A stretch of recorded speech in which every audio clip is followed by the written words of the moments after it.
Precisamente en este tenor vamos sobre la hormona antimülleriana. Hablábamos ahorita de que los dos principales marcadores de reserva ovárica son el conteo de folículos centrales,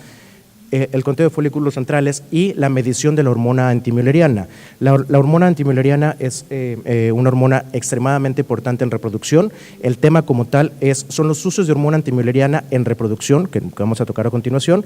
Por lo tanto, no solamente me voy a enfocar a reserva ovárica, sino también para qué más nos puede ser útil este marcador.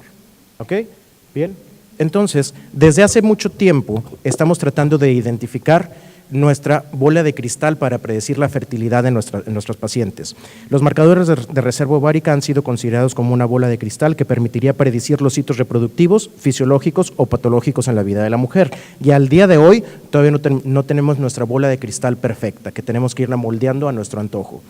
¿Cuáles son las generalidades de la hormona antimülleriana? Desde la década de los 50 y 60, que esta hormona fue descubierta por el científico endocrinólogo francés Alfred Host, se descubrió que es una hormona gonadal dimérica, es glicoproteica, pertenece a la familia de factores de crecimiento transformador tipo beta, es producida por las células de la granulosa en los folículos preantrales y preantrales pequeños, o sea, todos aquellos folículos, tanto primordiales, preantrales y preantrales pequeños, que todavía no se someten a un desarrollo de la dominancia controlada por FSH, van a producir hormona antimülleriana en sus células de la granulosa. Se va a expresar solo en el ovario desde las 36 semanas de gestación hasta la menopausia. Esta es la molécula de hormona antimülleriana. Antes de tener a esta hormona como tal, tiene una hormona predecesora. Esta prohormona antimülleriana es un homodímero de un total de 56 aminoácidos con un peso molecular de 140 kilodaltons. Posteriormente, esta molécula va a sufrir una separación, una división proteolítica entre los aminoácidos 451 y 452. Si se fijan, por ahí andan, no se crean.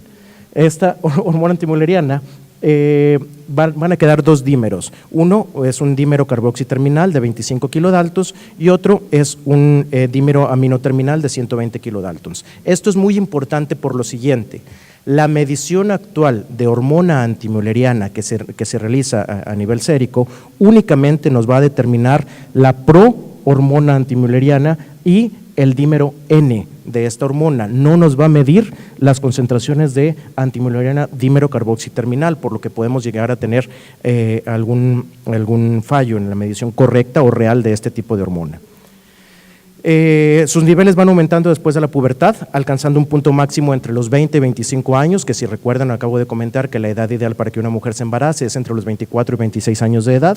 Disminuye después de los 25 años a una manera gradual, también de un 6 a un 8% por año, y llega a ser indetectable alrededor de 5 años previos a la menopausia. Sus concentraciones casi no varían durante el ciclo en mujeres de 18 a 30 años. Después de los 30 años va a existir una mayor variabilidad con cada ciclo o durante el ciclo en estas pacientes. La hormona antimülleriana es una de las cosas que se tienen que considerar es si existen o no variaciones intraciclo al momento de realizar la medición de hormona antimülleriana para poder determinar cuál es el mejor momento de hacer la medición. Así como tenemos estudios basales de FSH, LH, estradiol en día 2 o en día 5 del ciclo, o el conteo de folículos centrales entre un segundo y tercer día del ciclo, se podría llegar a pensar en determinar cuál es el momento ideal para medir hormona antimülleriana. Sin embargo, todas las mediciones que se han hecho o en la mayoría de los artículos nos señalan que existe una poca variabilidad de los valores durante todo el ciclo menstrual. Se obtiene un pico máximo en la fase folicular tardía, en la fase folicular intermedia o tardía, cercana al día 8 del ciclo del ciclo ovárico, es cuando tenemos un mayor pico de esta hormona en la circulación. Los niveles más bajos los vamos a encontrar en la fase lútea temprana, inmediatamente después de la ovulación se encuentran los niveles más bajos y podemos tener únicamente una variación entre este pico máximo y el pico mínimo alrededor del 16% dependiendo del día. Si es la concentración máxima durante el mismo ciclo menstrual, nada más llega a disminuir un 16%. Y tenemos que considerar que pueden existir algunas variaciones durante el ciclo circadiano y con cambios estacionales. Esta hormona antimülleriana tiene su pico mínimo en la circulación alrededor de las 4 de la mañana, mientras que en la época invernal puede disminuir hasta un 18% su concentración. Bien, ¿cuáles son las funciones en general de la hormona antimülleriana? Estamos hablando específicamente de foliculogénesis, porque si sabemos, la hormona antimülleriana es la sustancia inhibidora de los conductos de Müller, que es básica para la diferenciación sexual. Entonces, a nivel ovárico, esta hormona antimülleriana va a inhibir el reclutamiento de los folículos primordiales, así ese pool de folículos en crecimiento nos va a separar de los folículos que ya están en crecimiento de los que no, y va a disminuir el efecto que tiene la FSH sobre estos mismos folículos. Es por eso que a partir de que inicia el ciclo menstrual, se empieza con un ciclo dependiente de gonadotropinas, mientras que la hormona antimülleriana va a tener su principal control en este ciclo completamente independiente de gonadotropinas. En el momento en que tenemos un pool de folículos que va a desarrollar el folículo dominante, es cuando se deja de producir esta hormona antimülleriana, normalmente en folículos que alcanzan un tamaño mayor a los 6 milímetros de diámetro. Ok, esta hormona antimülleriana, como lo comentaba, tiene varias, sí, ya vemos por ahí, ok.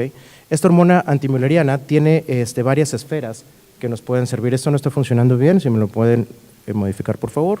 Esta hormona antimülleriana se ha estudiado que nos puede ser un marcador muy importante en circunstancias como falla ovárica prematura, cirugía ovárica, tumores de células de la granulosa, hacia la menopausia, pre y tratamiento de cáncer, fertilidad espontánea, fertilización in vitro, síndrome de ovario poliquístico, e incluso ya se está utilizando hormona antimülleriana para valorar su relación con el riesgo cardiovascular en pacientes con síndrome de ovario poliquístico, entre otras tantas cosas. Vamos a hablar específicamente solamente de algunas de ellas. ¿Cómo nos va a servir esta hormona antimülleriana como un marcador de reserva ovárica? Aquí tenemos las diferentes pruebas de reserva ovárica que ya estábamos comentando. Actualmente es el marcador biológico ovárico más robusto y preciso. Hago el hincapié de que es un marcador biológico a diferencia del marcador de la cuenta de folículos centrales. Es el único marcador que nos informa el comportamiento de los folículos en crecimiento, porque la vamos a tener expresada desde los folículos primordiales hasta los folículos preantrales pequeños menores de 6 milímetros. Y muy bien, aquí tenemos esta gráfica donde nos va mencionando, obviamente aquí a esta gráfica le podemos sacar varias conclusiones. En una de ellas vemos cómo va disminuyendo de manera natural la fertilidad en una mujer. Está muy relacionada la cantidad, cómo va disminuyendo la cantidad de hormona antimülleriana sérica, y aquí tenemos la parte media, cómo va disminuyendo conforme los años. Ha existido una gran controversia acerca de saber cuáles son los valores que tenemos que tomar en cuenta de la hormona antimülleriana.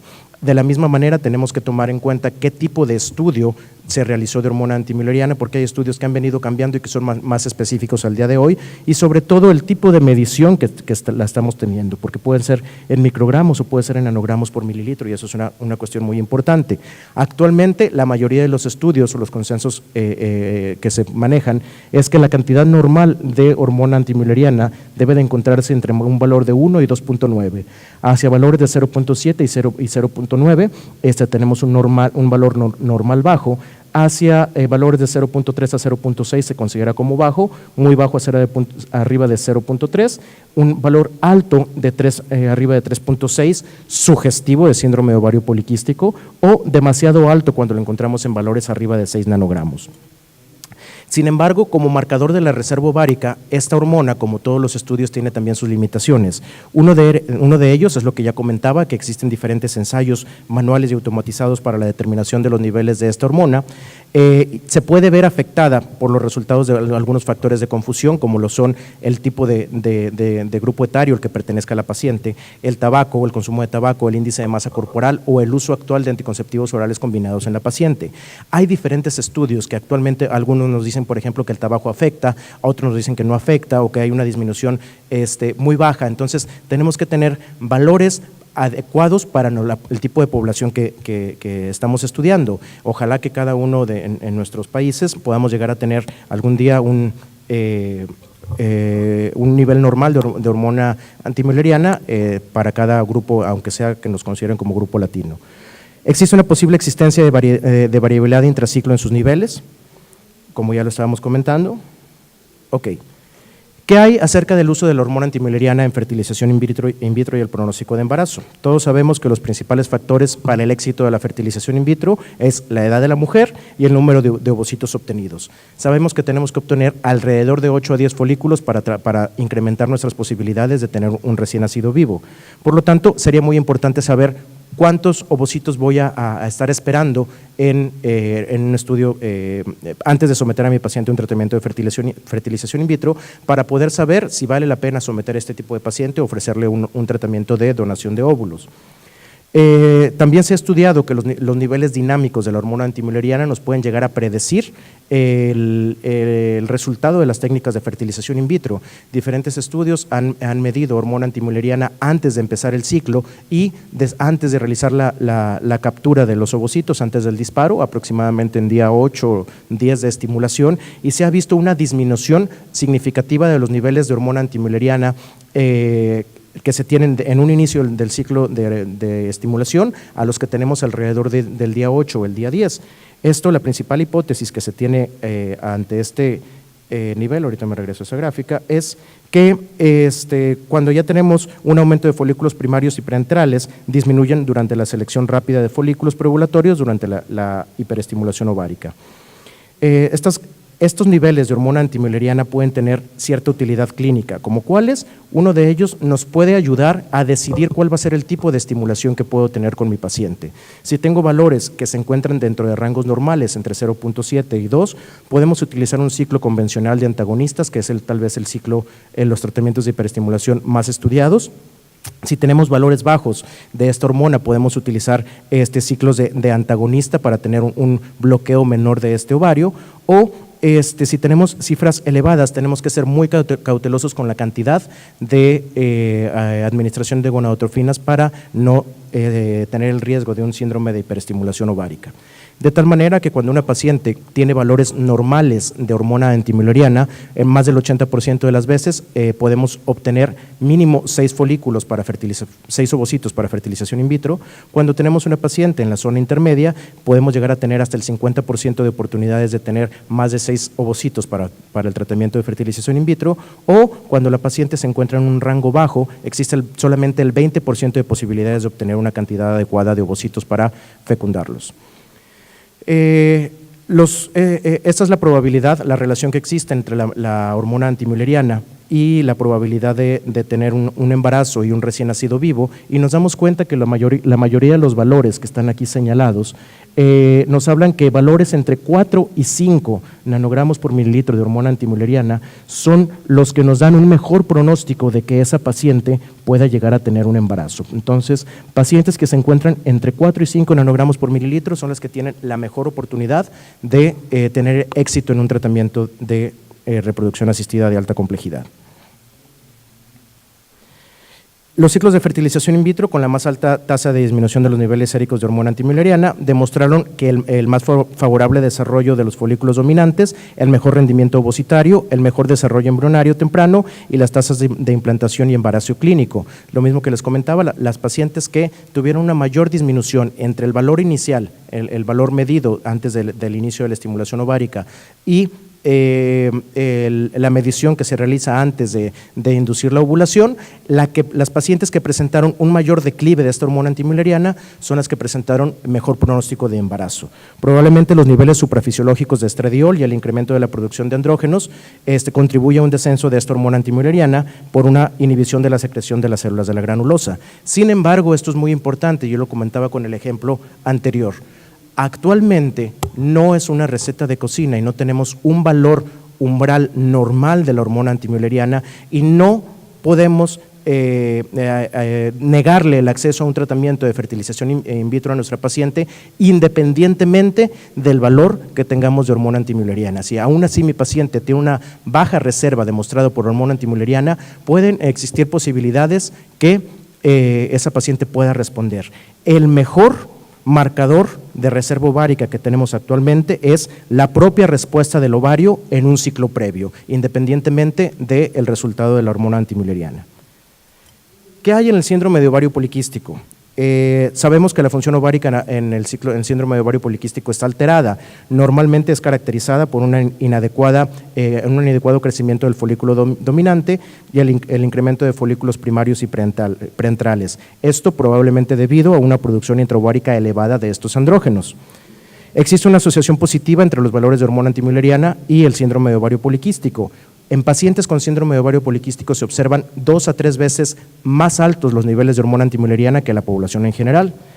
De hecho, algunos autores sugieren el incluir a la hormona antimülleriana para el diagnóstico, así como tenemos los criterios para definir síndrome de ovario poliquístico. Algunos autores sugieren la inclusión de la hormona antimülleriana para el diagnóstico de síndrome de ovario poliquístico. Lili Dromiti y compañeros proponen un nivel umbral de hormona antimülleriana de 4.7 para hacer la diferenciación de pacientes con síndrome de ovario poliquístico. Cuando ellos tienen este valor rango a ese nivel o superior, encuentran una sensibilidad del 82.8 y una especificidad del 79.4 para hacer diagnóstico de pacientes con síndrome de ovario poliquístico. Sin embargo, también se han encontrado que pacientes hijas de madres que tienen síndrome de ovario poliquístico también van a encontrarse cantidades séricas elevadas de hormona antimülleriana y también en adolescentes que tienen síndrome de ovario poliquístico. ¿Qué hay acerca de la hormona antimülleriana y el pronóstico de la edad de la menopausia? Sería fabuloso poder definir a qué edad una paciente va a presentar la menopausia. ¿Por qué motivo? Porque eso nos abre un panorama muy diferente acerca de la vida fértil de la mujer y en qué momento puede tener un declive o en qué momento someterse a congelación de óvulos de manera social o en qué momento decidir embarazarse. Sin embargo, actualmente aún con los niveles de hormona antimülleriana no encontramos ese valor predictivo ideal. El principal factor que nos va a determinar la menopausia obviamente es la cantidad de folículos que no se encuentran en el crecimiento que se alcanza durante la vida fetal. Esto depende de diferentes factores, principalmente por la etnia, por factores genéticos ya predeterminados y múltiples estudios van a sugerir una utilidad de esta hormona antimülleriana para la predicción de la menopausia. Sin embargo, estos estudios nos muestran una variabilidad en los rangos extremadamente amplia como para que puedan ser utilizados de manera clínica diariamente. Lo máximo que nos han permitido estos niveles es acercarnos a una predicción de la menopausia no mayor a 6 meses, por lo tanto no tiene mucha utilidad clínica. Aquí tenemos cómo los valores de hormona antimülleriana van disminuyendo conforme aumenta la edad y se compara hasta cierto punto con la cantidad de hormona foliculoestimulante que también se va elevando conforme se incrementa la edad de la paciente. Por lo tanto, tenemos que tomar en cuenta que existen otros factores que nos pueden afectar la cantidad de la hormona antimülleriana, que así como lo veíamos para la reserva ovárica, tomar en cuenta si nuestra paciente fuma, el índice de masa corporal de mi paciente, la edad que presentó la menarca o el uso actual de anticonceptivos orales combinados. Por lo tanto, actualmente con los estudios que se tienen solamente hasta el día de hoy, esto puede cambiar, la hormona antimülleriana no debería utilizarse de manera cotidiana en la práctica clínica para realizar pronósticos individuales de la edad de la menopausia o el intervalo de la fertilidad y no debemos de utilizar la hormona antimülleriana para sugerir a mi paciente, sí, mira, tienes una hormona antimülleriana de 2, tienes una fertilidad óptima, no te embaraces ahorita, embarázate dentro de 5 años, tu hormona antimülleriana todavía nos lo permite. No debemos de hacer eso, es lo que se vislumbra y se pudiera llegar a realizar en algún momento, pero al día de hoy no podemos dar ese tipo de consejo a nuestro paciente o por el contrario, pacientes que tienen una cantidad de hormona antimülleriana abajo de 0.7 que tenga 33 años de edad, pues tampoco le voy a aconsejar de manera directa a mi paciente que se someta a un tratamiento de congelación de óvulos de manera social para que cuando decida embarazarse ya tenga por ahí sus ovocitos. También tenemos que ser conscientes que el congelar ovocitos no le va a garantizar la fertilidad a mi paciente. Obviamente es una reserva que podemos tener ahí, pero los tratamientos de fertilidad no son 100% exitosos, por lo tanto, también tenemos que ser un poquito más responsables en lo que aconsejamos a nuestras pacientes, porque podemos de pronto vender una garantía de embarazo en pacientes que congelan óvulos y no, desafortunadamente no siempre sucede. Y para terminar, de la hormona antimülleriana, también qué existe en su relación con pérdida gestacional recurrente. Diferentes estudios sugieren una relación muy independiente de la edad de la hormona antimülleriana y el riesgo de aborto. Cuando se midió esta hormona antimülleriana en el líquido folicular de ovocitos capturados para fertilización in vitro, esto es muy importante, fueron en ciclos naturales modificados, se dieron cuenta que los ovocitos en los que tenían una cantidad de hormona antimülleriana mayor en el líquido folicular, esos ovocitos tenían un mejor potencial reproductivo. Tarasconi y colaboradores observaron que en mujeres después de los 33 años de edad, los niveles menores de hormona antimülleriana abajo de 1.6 nanogramos por mililitro presentaron el doble de riesgo de aborto comparado con mujeres que tenían una hormona antimülleriana arriba de 5.6. Por lo tanto, la hipótesis es que los niveles bajos de hormona antimülleriana reflejan una relativa deficiencia en la producción de hormona antimülleriana por los folículos que son menos aptos para el proceso reproductivo. Pacientes con una baja respuesta ovárica muestran mayores porcentajes de blastocitos aneuploides, por lo tanto también se relaciona con esto, y los niveles más bajos de hormona antimülleriana se asocian de manera independientemente de la edad con aneuploidías fetales en cariotipos de abortos tempranos. Otro grupo de investigadores, Sarek y colaboradores, observaron un incremento de hasta el 50% del riesgo en la tasa de aborto en pacientes con niveles séricos bajos de hormona antimülleriana. Por lo tanto, con las conclusiones de Sarek y Tarasconi, solamente ellos, sugieren que la hormona antimülleriana no solamente es un biomarcador cuantitativo, sino que también pudiera llegar a ser un marcador cualitativo de la competencia ovocito-embrionaria. Bien. Para adaptarnos al tiempo, ¿cuáles serían las conclusiones de esta charla? La hormona antimülleriana es el biomarcador más importante actual y con un futuro prometedor en la reserva ovárica y todas las implicaciones reproductivas que puede llegar a tener. Tiene poca variación intraciclo, es un predictor de la respuesta ovárica de manera cuantitativa, tiene potencial como biomarcador no solo de manera cuantitativa, sino tal vez cualitativa de la condición ovocitaria, y es útil en la identificación de pacientes con síndrome de ovario poliquístico o el riesgo de síndrome de hiperestimulación ovárica. Los autores señalan que se tiene un incremento del riesgo de manera significativa, alarmante, en pacientes que tienen una hormona antimülleriana arriba de 6.4 sometidas a tratamientos de reproducción asistida. Pudiera predecir el potencial de fertilidad total de una mujer y la edad de presentación de la menopausia, todavía faltan estudios para corroborar esto. Y ¿valdría la pena realizar hormona antimülleriana a la población en general, no solamente las que deciden tener fertilidad? Tienen sus pros y sus contras. Dentro de los pros, obviamente, es la pérdida de la reserva ovárica es un proceso silente, que no nos damos cuenta que sucede, por lo tanto podría valer la pena realizarlo. Es un marcador que llena los criterios que pide la Organización Mundial de la Salud como un predictor.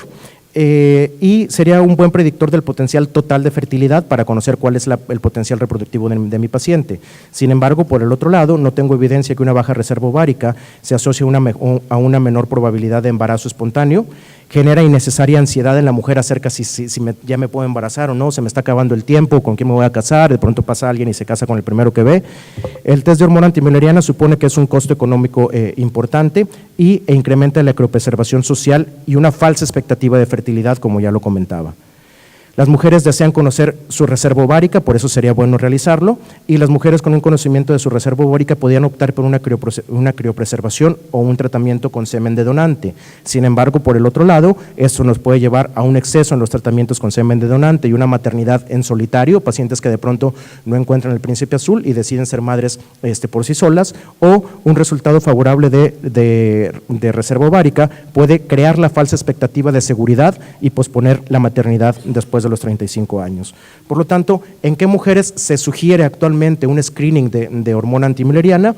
En pacientes con 35 años de edad, que a los 6 meses no logren embarazarse, que tengan historia de menopausia precoz, historia familiar de menopausia precoz, anomalías genéticas como síndrome de Turner, portadoras de la premutación FMR1, o también conocida como el síndrome de X frágil, riesgo de lesión ovárica, principalmente porque ya sean conocidas con diagnósticos como endometriosis o con enfermedad pélvica inflamatoria, cirugías de ovárico previas para conocer qué tanto dañamos ese ovario durante la cirugía o cuál es el potencial de ese ovario, pacientes que se hayan sometido a una oforectomía unilateral o antecedentes de uso de gonadotóxicos por tratamientos de cáncer, o en pacientes que tengan también un consumo de tabaco.